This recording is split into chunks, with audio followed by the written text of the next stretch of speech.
easier to grow a business and helps us get out of our own way. But I'll tell you the key to all of this, if any of you want to break, whether you're 1 to 5 million, 5 to 10 million, you're 50 to 100 million, there are mindsets and behaviors that got you there that are going to stop you from the next stage. You're in a valley, and to get across that valley, you, the CEO, have to change first.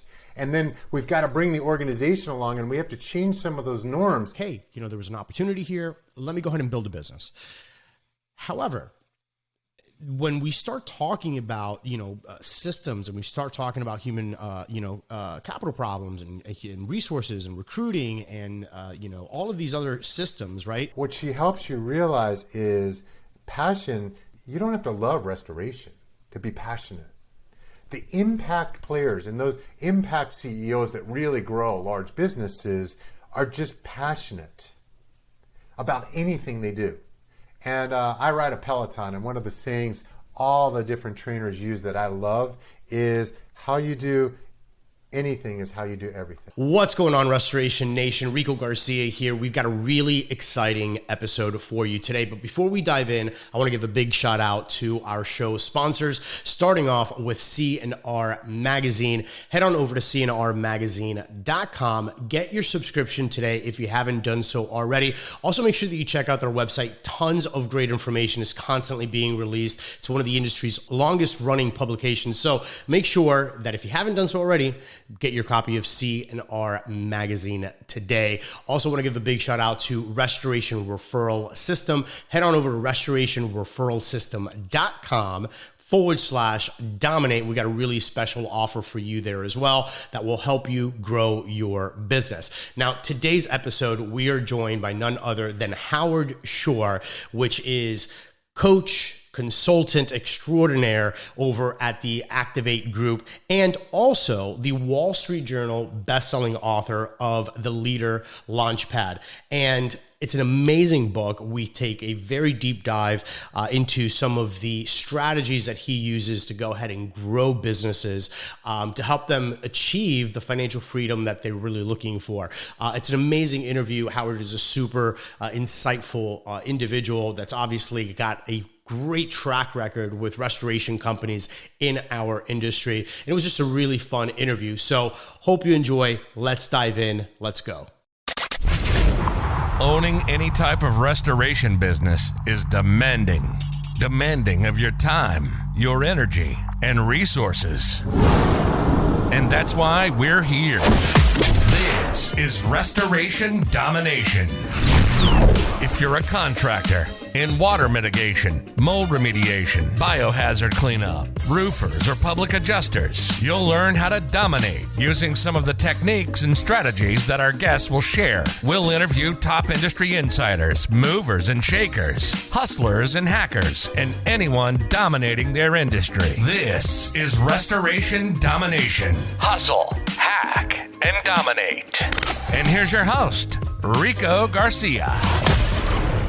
All right, guys, what is going on? Welcome to yet another episode of Restoration Domination.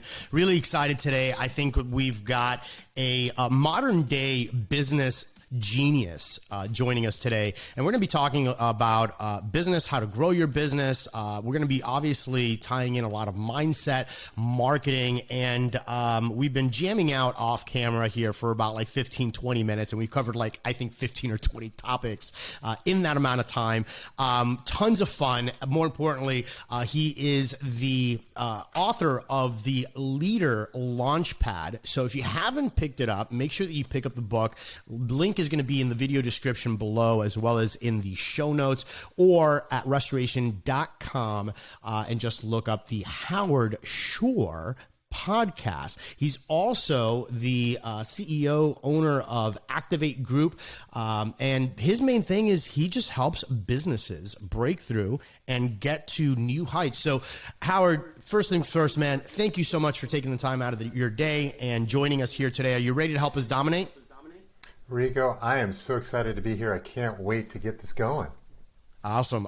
Cool. So do me a favor, man. Let's go ahead and fill in some of the gaps from the introduction. Give us a little bit of history on you, how you got into strategic coaching, your company, and take it from there. So, like everybody else, life's a journey, right? So, and for anybody that doesn't expect bumps along the road, forget about it. So, the way I wound up here is, I owned my first business when I was 18. I sold it when I was 21. And to be quite honest with you, I want a do-over. If I look back at that time, I would have gotten a lot more money for that company. I would have had a lot less pain if I knew what I knew today. And so I did it like everybody else, brute force. And then, I had this wonderful journey. I did everything from startup to I was the head of strategy of a $20 billion company. So I have like all of that in between. And when I looked back at one point in my life, I'm like, I've had this great journey. I've had this trajectory. And if you looked on paper, you'd be like super successful. And then, I kind of felt like a fraud. And, and the reason is I think the only reason I had gotten to that point is I just worked 3 times harder than everyone else, which is just a fool's bet. It was unnecessary, but I didn't know any better. I grew up in a family of entrepreneurs, and we just worked 7 days a week. That's what you were taught how to do, and you put your 100 hours in, and something came out the other end. And the fact that you were exhausted, lost your hair, all of that, that's how it was done. And then I started looking around. I started being honest with myself. I noticed other people and also other companies that were going far faster, and it seemed like it was much easier. And then I would even look at other people at similar positions, whether we were both CEOs or, I held every single position you can imagine in companies.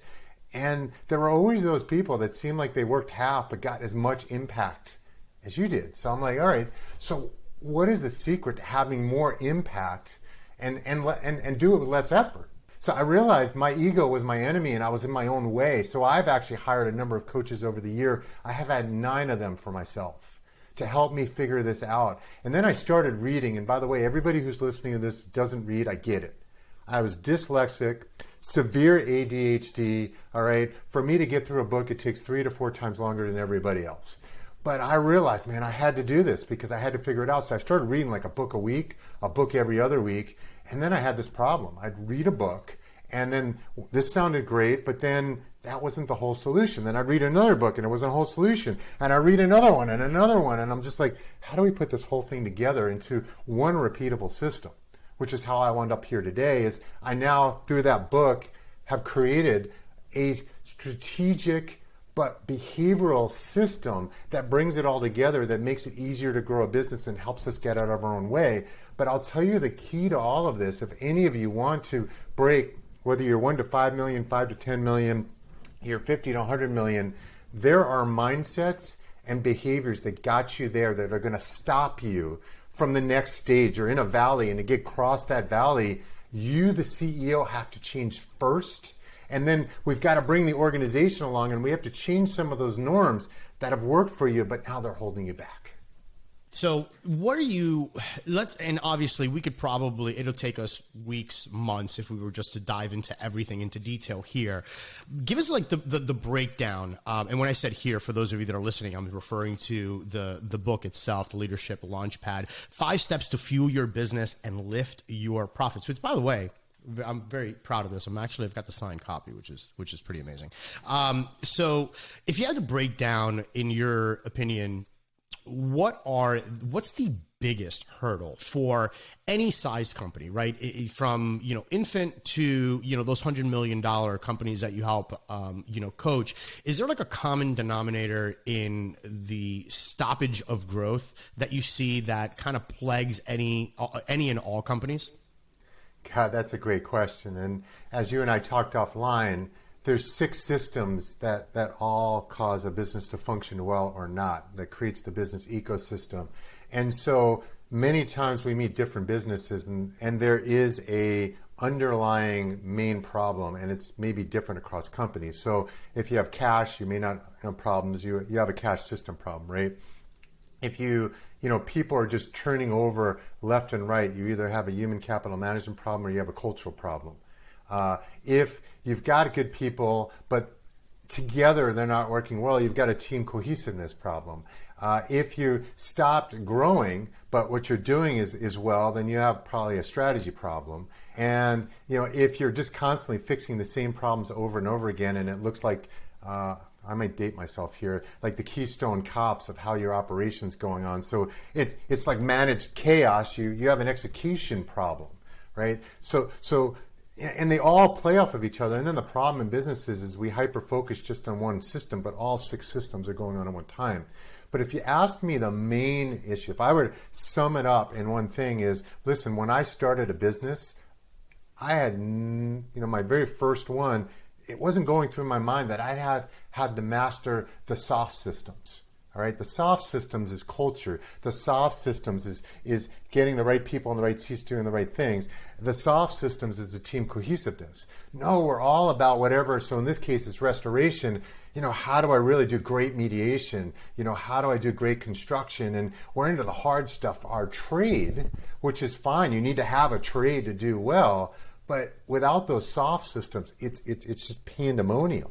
Right? And then you also need just kind of a repeatable system to run the business. And we normally have processes for everything, right? We have a process for mitigation. We have a process for construction. We have a process for collection. Do you have a process to run the business? And the answer is usually no, which is why Leader Launchpad came to life, because I realized I was missing. So I would say that first of all, you need that repeatable company operating system, but I'll say that you really have to work on mastering the soft skills, because it's not fun dealing with people problems, dealing with cultural problems, dealing with team problems. It's ugly, it's uncomfortable, it's not fun. We want to just tell people what to do and just expect them to do it. And all of you that are still trying to do that, stop it. Right. So here's the thing. I'm constantly, and I've had the privilege and the honor and just been really, really blessed with just really having an opportunity to interview some amazing people that have some amazing companies. However, I always bring it back, right? I always bring it back to the very, very beginning, because not everybody started their company, unless of course they inherited the company or they bought, they had an acquisition or something like that. Most people, they start, especially in our industry, they were good tech. And they're like, hey, there was an opportunity here. Let me go ahead and build a business. However, when we start talking about, systems, and we start talking about human capital problems and resources and recruiting and, all of these other systems, right? Sometimes the smaller organizations look at that and I'm like, well, I don't have that problem because I don't have that size crew.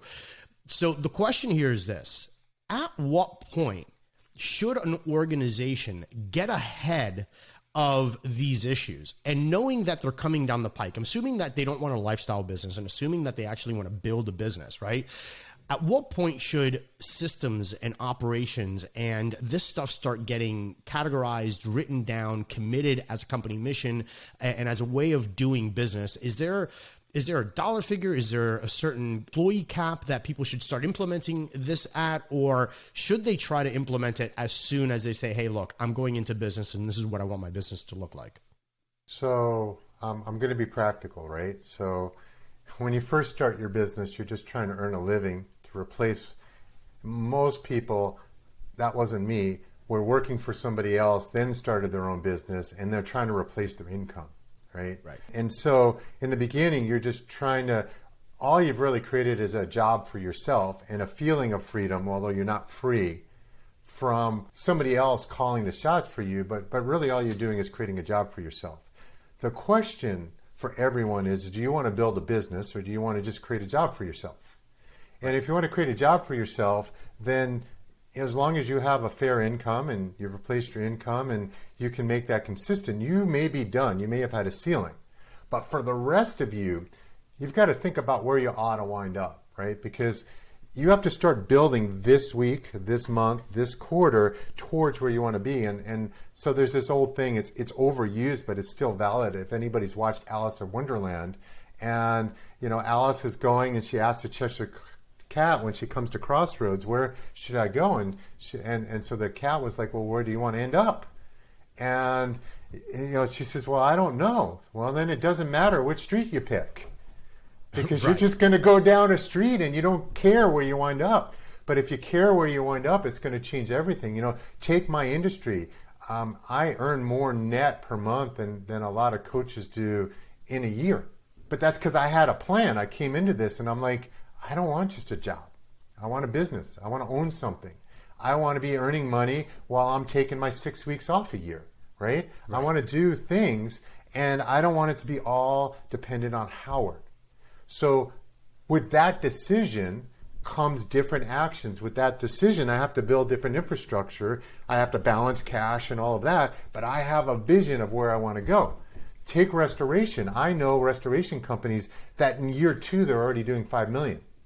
And then I meet other companies, they're in year 30 and they're at 3 million.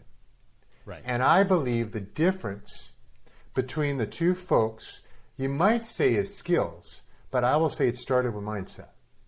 And without that right mindset, you're always going to be stuck. If you're like, going back to your comment, well, I'm only this big, so I don't have these problems. Bullshit. You do have the problems. They're just smaller, but they're there. So, I gave you an example earlier of a company.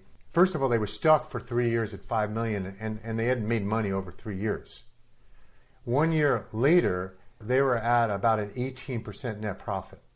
Not only that, they changed their growth trajectory problem, but then they stalled again because they didn't really think about these people system. We're like, we're small, we don't have a ton of employees, all of that. And sure enough, now they've lost $2 million in profit this year because they didn't hire enough people. They didn't have the onboarding processes to hire. So they just had to turn away the business, and somebody else did that business. All right? And if you guys are looking at your income statements, P&L, profit and loss, whatever you call it, to run your business through that, you're blowing it because there's no line item in my client's income statement that said, I lost $2 million of profit because we failed as an organization to be able to find and onboard people fast enough. And that $2 million is bigger than what the profit is for the money that they've sold right now, on track for 7 million. So they could have doubled their profit, tripled their profit if they solved that one problem. Right. And I love that portion in your book because, and we were talking about this offline, where, a P&L, and tons of people look at the P&L, right? And I've had the conversations, and I've seen, how a lot of other coaches go about things, and they're like, the first thing I want to see is your P&L. Okay, cool. Yeah, here you go. And then they'll start managing your business based on the P&L. And this is, again, business owners, CEOs, as well as coaches, right? But like you and I were talking about, there's all of this other white space, right? Where there's no line item for, hey, how much money did you lose because of lack of marketing? How much money did you lose because of lack of personnel? How much money did you lose because of lack of systems that are already in place? And that's a real tangible number, right? It's kind of like back in the day, there was a point in time in history where 0 wasn't a value. Modern mathematics, 0 actually has a value. Well, that's kind of the same principle here when you're looking at your P&L. It's like, how much value, how much real profit could you have added to your business if you would have had these things in place? But it starts with mindset. So we do a lot in real estate, and we also do a lot in restoration. And, I've got a company right now that we're turning their $3.5 million of revenue last year into $3.5 million of profit this year. The difference between them and the average company is most of the other people are kind of satisfied with making really good incomes of where they're at, and they're not committed to being national. My client came to me and says, listen, Howard, I want to be national. All right, I don't want to be local. I want to be national. I have no effing idea how to do it, but we're going to do it, and we want guidance on how to do that. So with that mindset alone, now the whole dialogue shifts, right? Because I'm going to be national, and I am going to be the biggest, baddest effing company in this industry. If they didn't have that mindset, first of all, they wouldn't have, in Miami, we would call it cojones if you're Spanish, and for the rest of you, it's balls. That takes balls, right? It takes some bravado to say, I'm going to do that. And they didn't look at everybody else and say, well, I don't have a college degree, or which one of the owners doesn't. They don't look at any of those barriers. They're just like, it can be done, and we're going to do it. Now we need a framework for doing it. But if you don't start there, the motions will be very, very different. That's amazing. And again, it's about that mindset. So typically, walk me through your process. I mean, and obviously I know that you have a process and it's going to change from company to company, but what are the first key things that you look at if someone says, hey, you know what, I want to hire Howard to take a look at my business and to help me get to the next level? Typically, what are the first couple of things that you look at and start to take a deep dive into? So ironically, I treat it as if I was coming in as the CEO, and every one of our coaches do as well. We've all been CEOs. So the first thing you do is you meet every one of the team players. Most of our clients have 3 to 5 people they consider leaders. If it's just the CEO, then we're going to spend a lot of time with the CEO, but we've got to get an understanding of the people we're working with first, and we've got to figure out where are the blockers. Where are the blockers in your head? And then we've also going to see, are you going to have enough humility and enough hunger to want to break through that? And if not, we'll walk away. So that's the first thing I look for when I meet a team. I look for humility and I look for hunger. If the hunger's not there, I'm out, because the system won't work because you're not hungry enough to change, right? That's what hunger is not just to grow and make more money. It's hunger to change, master, and be the best version of a company yourself you can be. So I look for that first. The second thing is then we start, we kind of do an x-ray, right? Every business is a little different. How do you do business? What is your mix? Why is that your mix? How do you get business? Do you do digital? Are you getting it online? Are you using a TPA? So you're on program work. How do you get your business today and why? So first thing is you first have to seek to understand before understood. We go through a similar platform and then we kind of move things around, but the first part is to understand what it is we're doing, and we look for very quick opportunities to get results. No one wants a system, they just want results. And so the next step is, so what results do you want? We're not trying to achieve Activate Group's goal. We're trying to achieve Rico's goal. So Rico, what really is your goals? Why is it that? Now, we will usually try to challenge you to raise your expectations. So take Titan Restoration out in Arizona. When they came to us, after 20 years, they were stuck at $7 million in revenue. And when we got talking, they would be, man, it'd be really great to double the size of it. And I'm like, why double? So fast forward 3 years later, they did 22 million in revenue, right? That was the opening story in the book. But they were really stuck on, because they were stuck at 7 million, they're like, 14 million seemed like a wild ass dream. And then we started getting at and understanding, well, why are you stuck? And they were stuck because the leaders were creating 80% of the results. So they were exhausted. So there was a part of them, man, double is just going to be, that just sounds like it sucks. We can't work double what we're doing double right now. And so when I challenged them, regardless of whether you have 5 employees, 10 employees, 50 employees, you want to change it so that all of your employees are all in to grow the business. It's not just you and then they have tasks to do and it's just work for them. No, we're all together building something. And you've got to be able to create an environment, whether you're 2 people, 5 people, 50 people, create an environment where more people are in. So if you do that now you have, let's say 10 people all in, you're going to get a lot more results than if only 2 people are all in. And so that's the next thing, is we got to figure out why, because we usually do a survey and we find out that most of their employees are not engaged. And by the way, anybody who's seen the results, only 33% of American workers is fully engaged, which means they're passionate about what they're doing, they're passionate about their company, they're passionate about mastery, and they're being creative, and they're doing the impact moves, not just they don't just do good mediation, for example. They're looking to impact the company to help it grow. And then the other 67% are either actively disengaged, so they're undermining the 33%, or it's the people in the middle that are so much more to give you, but the environment's been created and they've been set up in such a way where it's just a job. So they'll give you extra effort once in a while, but for the most part, you're getting half. So imagine if you could take 10 people and you're getting half out of 70% of them. If you can get double out of the other 70%, what would happen to your business? Right? So we're doing x-rays to try to figure out, how do we unlock everybody else? Because I believe that's really, if you want a business rather than a job, then you have to become a grand master at unlocking and inspiring the potential of everybody else around you. And if you don't learn how to do that, you may have a good business, but you're probably going to be stuck at the size that you're at. And it's going to take Herculean efforts, because you're spending more time becoming a great restoration expert rather than becoming a great people expert. And that's why I said the soft skills are essential to everybody that's listening to this if you really, truly want to grow a business. Absolutely. I totally agree. And so many people, we were talking about this again off camera, about the people that jump into the business and they spend so much time, so much energy, so many resources in becoming better at their trade, the newest equipment, the newest tricks, the newest hacks.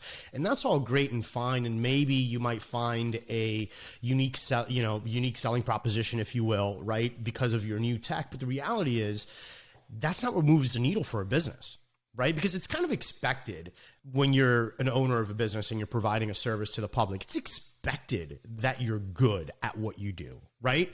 It's, if you're a roofer, I mean, you're not going out there and saying, hey, you know what, Betty Sue, maybe this time I'll put on a good roof, right? Like, it's expected for you to offer good quality service to your customers and use the best possible technology. That's all great, but that doesn't really move the needle. It's how you're treating the people inside of your network, going through the recruiting process. And here's a big question for you is that 33% of people that are fully engaged. Does this start in the recruiting process, or how are the best leaders going about motivating and getting their people engaged in their business, buying into their mission and pushing the needle forward? Man, that's a great question. And let's go back to Titan. All right. So when we did their survey of employee engagement was actually lower than that 33%. Most companies, many companies are 20% and below, and a lot of them actually have negative employee engagement. So they don't have enough people that are just really excited about the business. It's usually the owner and like one other person. And just to clarify, what we're talking about here is with these non-engaged individuals, right? These non-engaged employees, these are the people that are clocking in, clocking out. They just want to collect their paycheck. They want to go home. They want to add nothing to the company, basically. Well, not only that, but let me give you like a great example. And then I'll go back to Titan because we shifted it. How did we shift it? And what did it mean for them? Why should you even bother with this crap Howard's talking about? But right. I'm at Contractors Connection. We've got a table. I've been a speaker there. My books are all over the table. I'm sitting there. People come into the desk and all of that. So this young lady comes up and we start chatting. And I wound up that she sold franchises for one of the other people in the room. And I'm going to be respectful, not throw that franchise under the bus. Very, very prominent national franchise that's been around for a long time. And so her job was to sell franchises. So just like I normally would any other business owner, I said, well, and by the way, I'm an investor in businesses, right? I have, ownership in several right now. So I asked her, I said, well, why would I buy your franchise? And what's the real value in your franchise versus all the other choices in this room? She says, I'm new. I really can't answer that. So for fun, I'm like, all right, I have my colleagues, man our table. I said, let's go over to your booth for a second. Let's test something. So we go over the booth. There's like 4 of their people there, all of them there to sell franchises. And I see this one guy, he's got a veteran badge sitting on his shirt. I'm like, all right, this is going to be a good test. So I go to the guy and I said, listen, I'm talking to this nice young lady here. And I asked her about the value proposition. It's why I should buy a franchise of yours. And she couldn't answer, but I know she's new. You're the veteran. What would you teach right now to help her understand why? And I guess he figured out I was one of the other booths or didn't believe I would really buy his franchise. He says, Howard, and it gets real quiet, confidential. He's like, Howard, to be honest with you, today I wouldn't. Holy crap, veteran at the table, mentor of the young lady that's there. And he says, I wouldn't. And he started telling me why. I'm like, holy crap, this is actively disengaged. So that person, forget about clocking in and clocking out. They're there all day effing up your company. I'm sorry. Right. They're in there undermining what you're trying to accomplish. And they're doing it in plain sight. So this is not just about clocking in and clocking out. And this would be the individual that would be basically the equivalent of a leaky bucket. Part Huge. Of your company. Imagine somebody's on a job site and they're like, our company really sucks because say a customer's complaining to them, about timeliness, you're late, you're not on schedule, whatever's happening. The disengaged person will throw the company underneath the bus and just say, this is happening because our boss is just, they don't know how to manage us. They treat us like crap. They do the whole thing. You think you're ever going to get a referral from that person? Your people are doing this every freaking day, and unless you learn how to manage it. So now let's go back. What do you do about it? That's what you said. So at Titan, we have a measure that measures engagement, and we got a 22. And it's out of 100 score. We move that score from 22, all right, actually 21 to 63. What happens when that happens?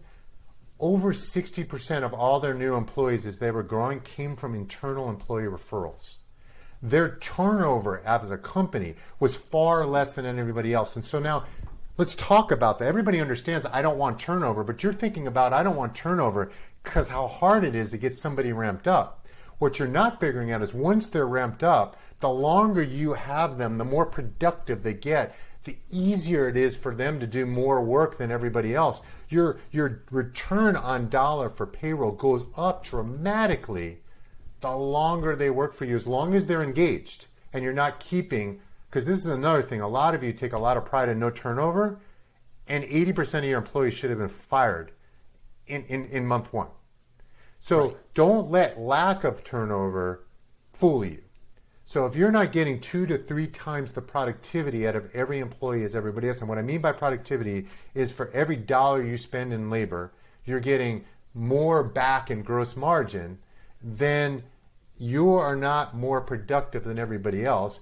You may feel comfortable and like they're loyal because they stay with you, but people I see so often, they talk about the loyal employees, but the loyal employees are actually screwing them because they're getting half. But they say the right things, they make the owner feel good or whatever, so they get to stay. But man, if you can just, if you can get one really great person, it usually does the work of 3. So what we had to do at Titan is we had to diagnose why. There was a recruiting problem. Their selection process was really weak. Their selection process, like a lot of companies, was, do I like you? Do I think you're going to work hard? Do I think you're going to be committed? And then they just hire them. And then they figure it out later. There's a lot more to selecting employees than, whether I think you're going to show up at 8:30 like you're supposed to. So that was one part. Then the second part is we have them on board. How do we engage them in a certain way? So you hear words like core values and purpose, and you think that's a big corporate thing. But man, think about it this way. When you are passionate about something, which is what purpose is all about, you put 2 to 3 times effort. So I got to tell you, I meet some owners, they're more engaged in making sure their boat is up and running and that they can get it out on time, and they spend more time figuring out the whole boating thing than running the business thing because they're passionate about the boat. They're not passionate about the business, right? So you have to create systems, which is what we help do, that get people passionate about coming there.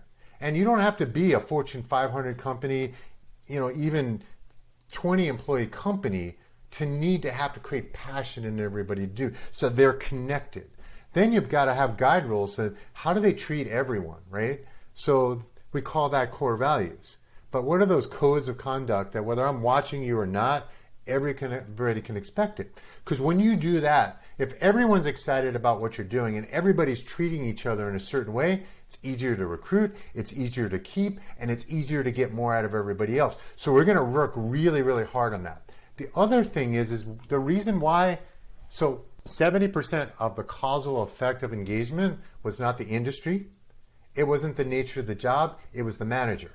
That's why I talked about the soft stuff in the beginning. You've got to get really, really good at the soft stuff. So the number one complaint we see with employees is the boss is really not clear on what we're really expected of us. Saying I want good work is not clear on expectations. Saying I want to be on time, I want you to be on time is not clear on expectations. The clearer you can make it for everybody of what needs to happen today, what needs to happen this week, and where we're heading, then they can all help you. But if you're like let's talk about a lot of tradespeople. You don't talk very much, right? You're kind of private. You don't want to go through all that. You just want to tell people what to do and then go about what you like doing. And it just doesn't work that way. You've got to get really, really good at repeating yourself a lot and being passionate about repeating yourself a lot and really challenging everybody to greatness. That's the soft stuff. And not making assumptions, right? Especially when it comes down to employees and team members. Hey, Restoration Nation, hope you're enjoying the episode so far. I want to give a big shout out to our show sponsor, Company Cam. Company Cam is an amazing app. And more importantly, it needs to be a tool that you use on a day-to-day basis. Regardless of the CRM that you use, they have integrations with most of the platforms out there. And more importantly, every single day they're having new integrations. But more importantly, Company Cam is an app that just makes the documentation, the photo documentation of your projects so buttery smooth. As a matter of fact, it's one of the apps that we use in our restoration company on a daily basis. Not only does it help with the documentation, but it also helps from a management standpoint. If you've got teams and different projects that are consistently going on, well, how great would it be for you just simply to look at a computer screen and realize, hey, this is where my project is currently at based on the pictures that are being taken. And that's the beauty of Company Cam. Company Cam gives you the ability to go ahead and stay on top of each and every single project with what they call the company feed. Think of this as an Instagram feed for your company project photos as they're coming in. It also gives you the ability to go ahead and collaborate with other subcontractors, public adjusters, agents, even your own clients, sending them a live link of a timeline of your project. I'm telling you, Company Cam is one of these tools that we use in our business that we just simply cannot live without. And I want to go ahead and make you a very special offer. Head on over to companycam.com/dominate. And not only will you get a 14-day free trial, but you'll also going to get 50% off your first 2 months. So honestly, this is something that you can go ahead, give it a test drive if you haven't done so already. And I promise you, by the time the 14 days are up, you're totally going to fall in love with the app and realize that it's just one of these tools in your business that you can't live without.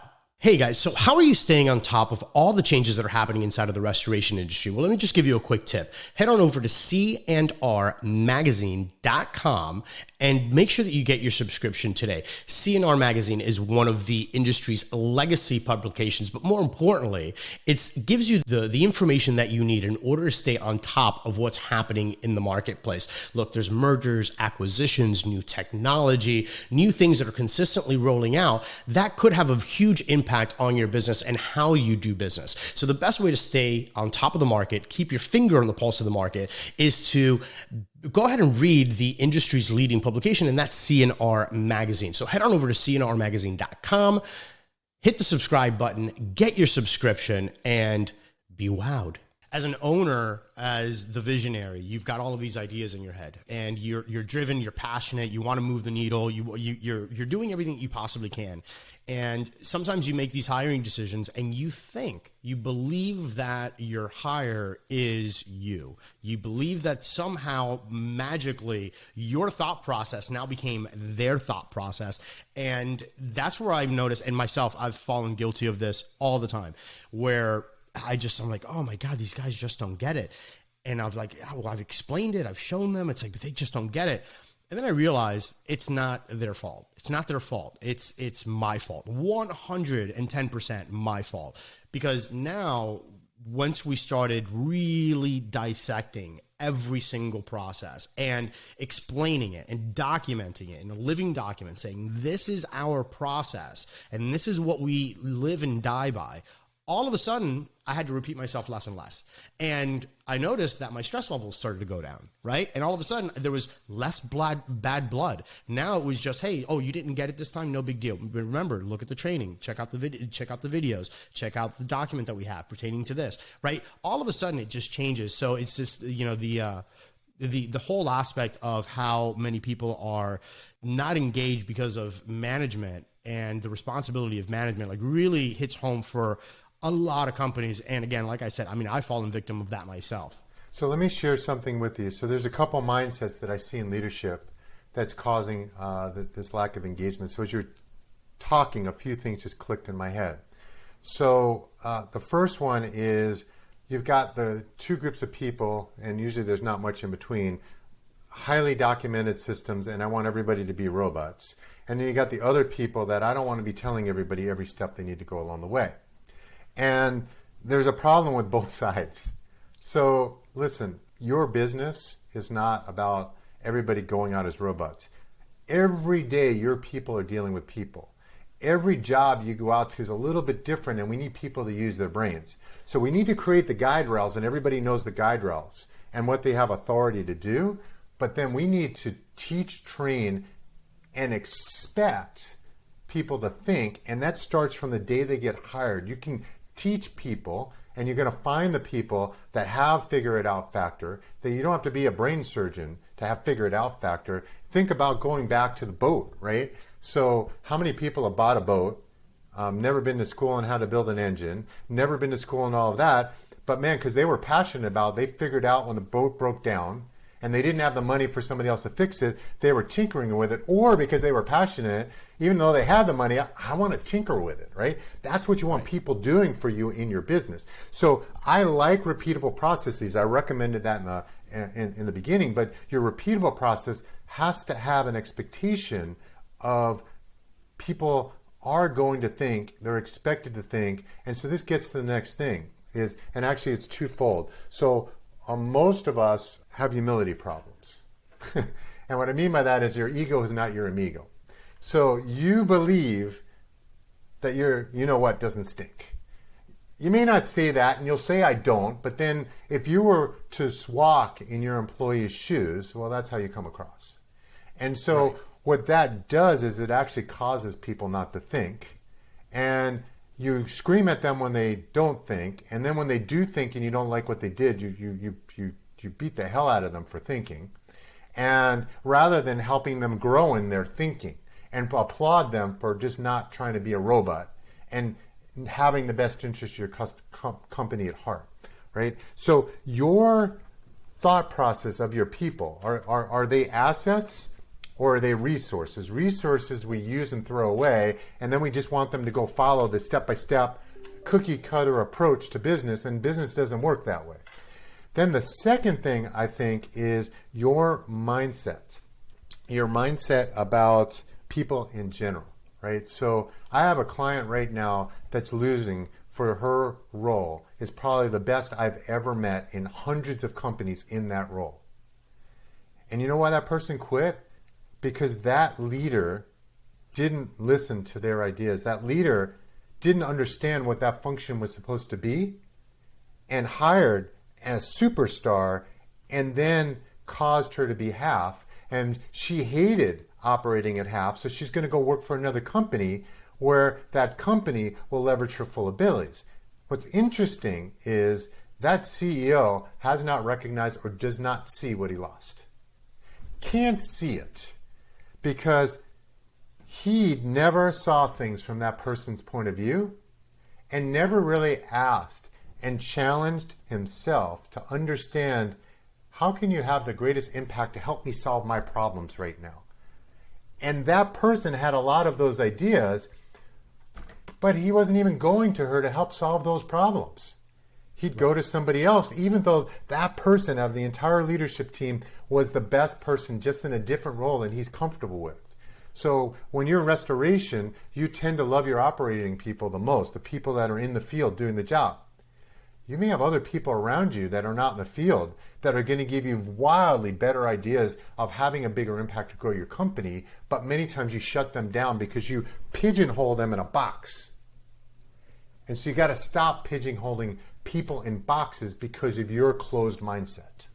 It's a big ego thing too for a lot of business owners, a lot of entrepreneurs. They say, hey, this is my idea. I've gotten us this far. That's fine. But you got to understand the market, especially today, the market is changing so rapidly. And there's such great ideas out there, such great assets. Again, just team members that are genuine assets to you that can highlight something that could add 5% of more productivity here, 10% in profit margin there, save 10%, 15% on time here. All of these things, if you're open to it, right? And if you don't have an ego issue, or if you can put your ego to the side and be like, you know what can I learn from this individual today? And that's a really great way to go about, life in general, especially business. Is I think if you're the smartest guy in the room, there's a problem. There's always a problem. If you are constantly the smartest person in the room, you really got to take a good, long, hard look in the mirror and be like, what am I doing wrong? I need to find a new circle, right? So speaking of being the smartest person in the room, at what stage would you recommend? I'm a huge advocate for coaching, for mentors, for anything that's going to make you a better leader, a better business owner, a better husband, father, what have you, right? At what stage would you recommend companies to start saying, hey, you know what? Let me go ahead and bring on a coach. Let me bring on a mentor that's going to help me get to the next level. Yesterday. Yeah, amen. Honestly, whether you're a one-man shop or, hundreds of employees, there was a book called The $1 Trillion Coach. And one of the founders of Google, Eric Schmidt, was one of the authors of that book. And when his coach passed away, them and several of the other people decided to write this book. And the point is even in companies like that, so a lot of you are like, man, this big company, you're losing me now. But imagine those people coming back and said, we would have never created $1 trillion worth of value had this guy not been running us alongside of us, holding us accountable, beating us up for our ego issues, helping us see things from different ways, challenging our assumptions, pushing us for much greater heights than even their wildest dreams were. So even in big companies like that, but then smaller companies, I hired my first coach. Was that my first coach? Probably my first coach when I founded Activate Group. I'm like, all right, I'm going into a different world now. I'm going somewhere I've never been. I've been the owner operator. I've been doing these different things in all these companies, but I've never run a business like this. And I was used to having very large teams. So I'm like, first I've got to be able to do this with no teams. And then I'm like, God, I got to get out of that as fast as possible, because then I'll just be stuck like every other coach on the planet. Right. And that person challenged me in a lot of ways to, let's be honest. We get proud of our abilities, and that is example of ego. So I know I'm an outstanding coach. There's no doubt about it. I've got hundreds of testimonials that'll tell you that. But that wasn't going to build a business, right? So I had to be outstanding at helping other people become great coaches, and I had to be outstanding at getting out of my own way. So I needed cash flow for that. So I'm like, all right, how do I double cash flow? My coach challenged me. It's like, well, why don't you have an admin assistant? Well, I don't need a full-time one. Well, back then, people didn't know much about virtual employees. I'm old. But so I hired my first virtual assistant. Revenue doubles. Now I'm a CPA. I'm doing my own books. He's like, why are you doing your own books? Because I can. Right. Well, why? Revenue doubled again. So now I bring on the next person. And slowly, now I got plenty of revenue to fund growth. And then, by the way, for some of you to grow your business, you got to go backwards. Do you have enough confidence? So for those we all have humility issues on two ends. On the one side, man, we have the arrogance to start a business, right? We have the confidence to start it. But then the other side becomes, well, maybe I'm a fraud and I can't grow past this size or whatever. And that's where people have to challenge you to get past that fraud syndrome. And everybody in all different sized businesses have months and moments where they just feel like a fraud. Well, right. But what got you to start the business, here's what happens is you stop playing to win. Now I got a good income, it's kind of going. Do I want to go back to no income again? Do I want to go back to investing? So I've got a client right now, we were growing like gangbusters and really profitable. Now we've lost money a couple of months in a row, but it's part of a master plan. So when we come out at the end of this year, because we have a plan, we're working the plan, it's working, part of the plan was to lose money for 2 months, maybe 3. But when we come out the other side, they're going to make so much more money, and strategically, they're going to be crushing the competition. But the owner had to have the bravado to raise the cash, to be able to fund the losses, and to be willing to sustain the losses and believing where he was heading. So this gets back to knowing where you're heading. And by doing that, they're going to be, by December, we're going to be crushing it. I mean, crushing it. And it was really important that we made the distinction, because every time you grow, and by the way, the most profitable you're going to ever be in profit margin wise, but it's an illusion, is in the early days, that 1 to 5 employees. And the reason is the owner's wearing all those hats. And the reason you don't want to make the shift is you realize when you stop doing the work, it's not 100% profit anymore. When you stop wearing the accounting hat and the admin hat and all of that, you have to pay somebody. Now you have to grow fast enough to repay and justify that investment. That investment will not pay for it on day one. Many times takes 6 months before you start really returning on your investment of raising and building your structure. You've got to see it, you got to expect it, and you got to see how you're going to do it. But if you do not make that commitment, which means you're all in to grow your business, then you've got a mindset of good is good enough, and you're playing not to lose rather than playing to win. Well, a lot of it is a limiting belief, right? It can boil down to, and I've spoken about this on the podcast here several times, where it's you finally, sometimes again, you were a tech, you were sucking rug for God knows how many years, and you were really, really good at it. And you're like, you know what? I'm going to give this thing a whirl. And I think that I could do this better than the next guy. And then you finally open up your own shop. You've got something that you could say, hey, this is mine. And all of a sudden, you're faced with, okay, well, am I going to be stuck in a truck and I'm making, okay, it's a lifestyle business, I'm okay. Or did I just get lucky? This success that I've had thus far, did I just get lucky? And to be able to kind of have enough confidence in yourself to say, you know what? No, I'm good. I actually have a plan. I have a skill set. I can go ahead and build this business, and I can afford to pump the brakes, bring in the new people, bring in all the right players, and then, take on from there. A lot of it is just that fear factor of what happens if we go ahead and make changes and it breaks the system. That's what's really scary for a lot of entrepreneurs. So I'm going to say in only the half of the cases it's a fear. The other half is hunger. So as in they're not hungry enough? Hungry enough to go through the personal change, the financial change, and the effort it takes to get through the other side. Like to build a coaching firm, most companies get stuck at, most coaches get stuck, the great ones get stuck at like $800,000 in revenue, because the work from going to be the sole practitioner coach to an army of coaches, you're going to have to lose money for a couple of years. You're going to go backwards in earnings, and they're not hungry enough to get out of the other side so that their net is over $1 million rather than their gross is $800,000, right? Right. So they're not hungry enough to push it. So one of the things you're going to have to figure out, the people listening to this right now, is, are you hungry enough? And maybe you're hungry enough to grow a business, but you don't want to be the one to do it. We now have to figure out, are you the person to take the company to the next stage?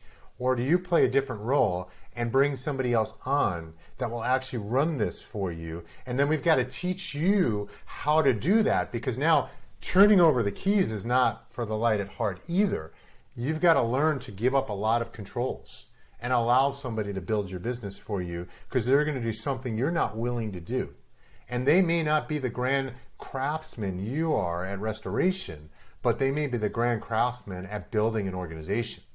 And so you're marrying those two, so then you play different roles. So now you got to build the structure to support your growth. You may not need to be and shouldn't be, and I just gave you a story earlier, and I don't want my client to go under the bus, but it's a rather large company. And the CEO inherited the company from the dad and really didn't want it. But from a family and the way their family was always built, you just take over the family business. Right. So now you got somebody very not passionate about running a large company, not really certain he's passionate about the industry, and now he's got to run this business. That is the wrong person to build the business. He's not going to be all in and growing his people and growing his culture and all the other stuff, because he doesn't have the passion to do that. And there's another thing that I think, and there's a book called Impact Players that I'm reading now, excellent, by Liz Wiseman. And what she helps you realize is passion. You don't have to love restoration to be passionate. The impact players and those impact CEOs that really grow large businesses are just passionate about anything they do. And I ride a Peloton, and one of the sayings all the different trainers use that I love is how you do anything is how you do everything. And you'll Amen. see it in those people, right? So, if you're not trying to master everything you do in every area of your life, you're probably not mastering anything in your life. If good is good enough in every area of your life, it's going to be the same in your business. And you're going to get crushed by the people out there that you're competing with where good is not good enough. Mastery and continuous mastery is what drives them, and that's passion. So right. I'm going to challenge everybody on here. Do you have the passion to do this? And maybe you don't, and then you need to learn to accept it. And know that what's happening to you, you caused, but you decided that because you don't have the passion to go somewhere else. Which is perfectly fine. And again, not everybody can have a $1 billion company. Not everybody should have a $1 billion company, right? So it is what it is. You have to, whatever it is that you fall in life, that's perfectly fine. But the problem is when you're not being honest with yourself and you're saying, you know what, it's everything else's fault. It's not my fault, right? And whenever you can go ahead and be just really honest with yourself, I think that that's the key. So real quick, I want to just switch gears here because you're talking about mastery and you're talking about all of these different elements. And one of the things that I've been a huge advocate for is marketing. I believe that not enough people in our business, water mitigation, mold remediation, things like that, are spending enough time mastering the art of marketing to the end consumer, to the people that are actually holding the strings. Now, again, and we were talking about this off camera, it doesn't have to be all or nothing. You can have end consumer, and you could still do program work and insurance work and all of that stuff. What's your take on what companies are doing now with regards to marketing and to the end consumer? And do you see that there's enough of that going on, or do you think that there's more room for growth there? So you and I talked before we got into this podcast that the two primary problems I see in every restoration company, the first one is around people, right? The second one, and man, these are close, is the revenue problem, which is really a marketing problem. So if I don't have enough job opportunities coming in the front door, I won't have enough revenue, right? And so the leading indicator is, your marketing efforts. So most businesses, we talked about mastery versus the opposite, right? And so to me, anything that we are not great at, right? Anything that we haven't done, we're an apprentice. And anything that we've been doing our entire lives and we do better than anybody else, we're a master, right? But most aspects of your business, you're an apprentice. I will say that most restoration owners are apprentices in marketing. And so when you're using an apprentice and it's not an area you're passionate about or love, you underinvest in it. And I got to tell you, it's an underinvestment in all restoration companies because the problem is to get to mastery, you're going to have to blow some money. Right. And then once you've burned that money, you come out the other side and then you get this consistent stream of more volume. So how are people dealing with it? So most restorations start up and then they're like, they take the easy way out, and it's not a bad way. It's let me get on program work. Let me join some TPAs. And they're already generating ready leads for me. And you don't love it. You feel like a slave to it. I've seen companies build $20 million plus businesses just doing program work. I've got clients that do no program work at all. They think that the TPAs are the devil. They can't make as much money doing it, and they don't get the type of work they want through the TPAs. Then I got the people that are in between.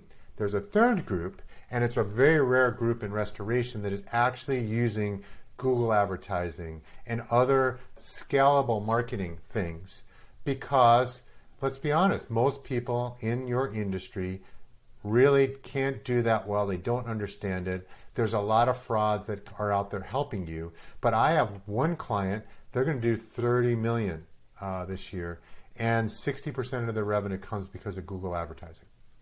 Which is amazing, by the way. And for those of you watching and listening, I'm shameless plug here.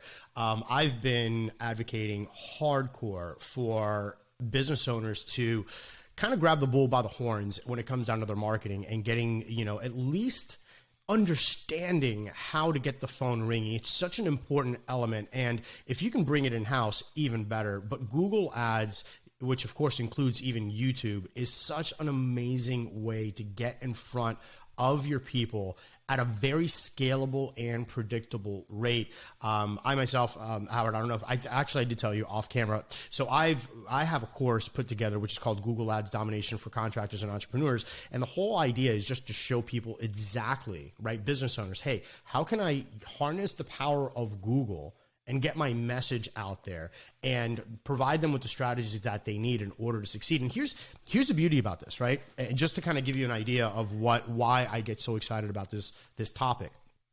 Let's say that you're this company, right? Whatever that company is, if they were in restoration and they're doing $30 million in revenue, let's just use that number, and they're using Google Ads or anything having to do with the Google platform.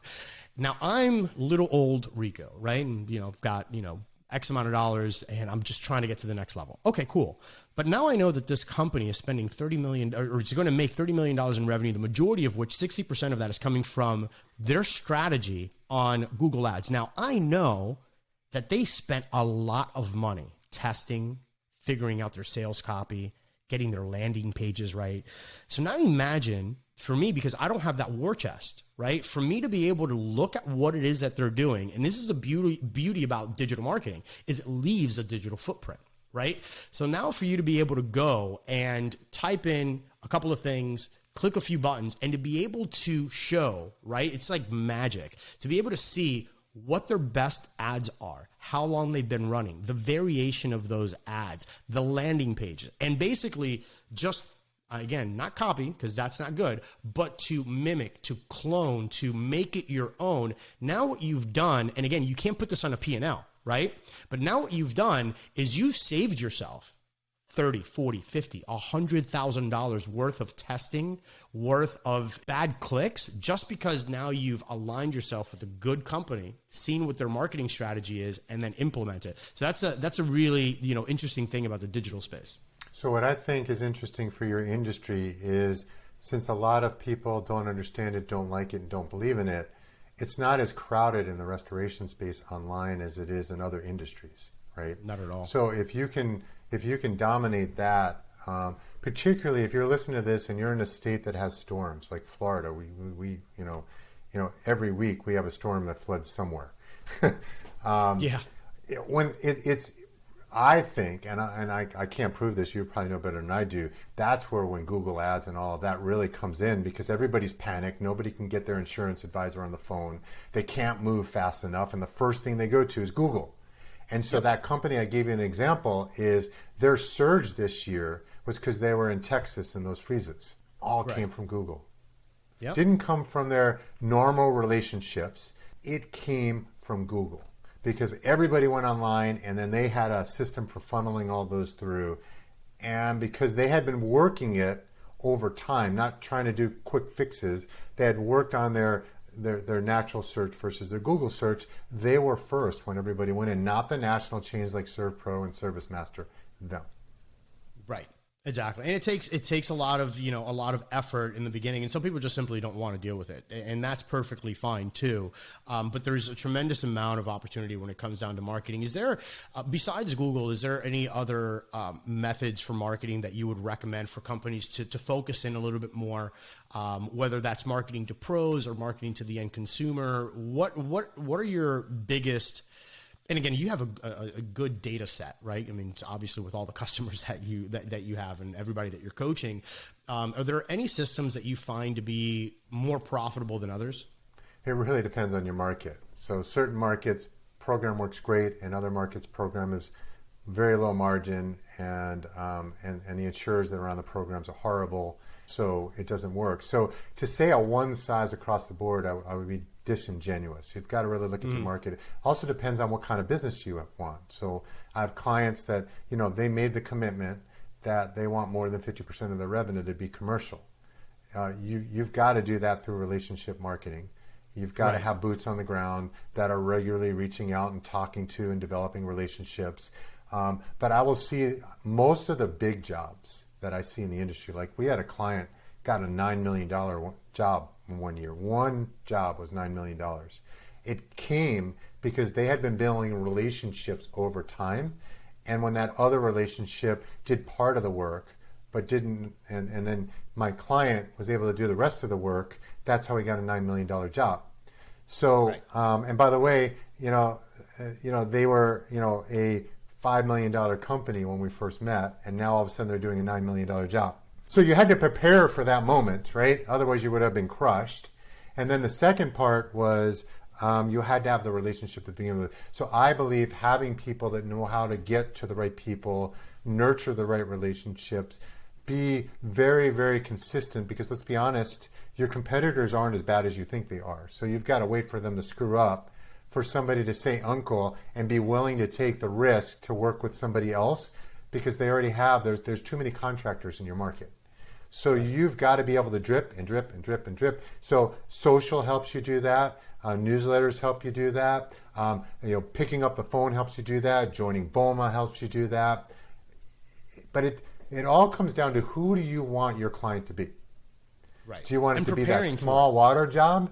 Then I'm going to probably say join the TPA, because 80% of those jobs are coming through program work, and it'll be highly unlikely that you're going to see that coming through Google. If you want the bigger jobs, if you want the commercial jobs, it's not going to cut it, because right now, the TPAs haven't figured out how to conquer commercial. Right. And you have to, in order to get lucky, right, you have to prepare well in advance for when that opportunity presents itself. That's the whole definition of luck, right? It's preparation meets opportunity.